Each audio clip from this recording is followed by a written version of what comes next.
Hey friends, if you wish to insert embed PDF into Google Docs, then please watch this video. I will guide you through the procedure.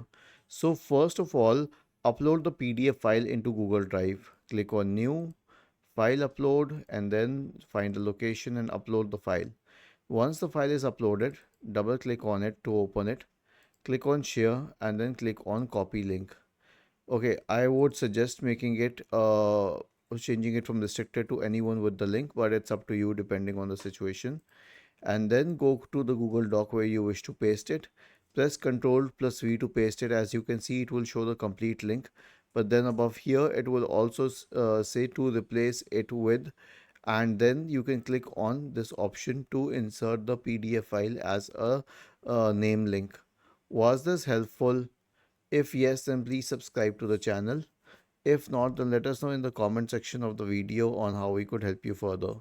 Thank you for watching this video and have a nice day.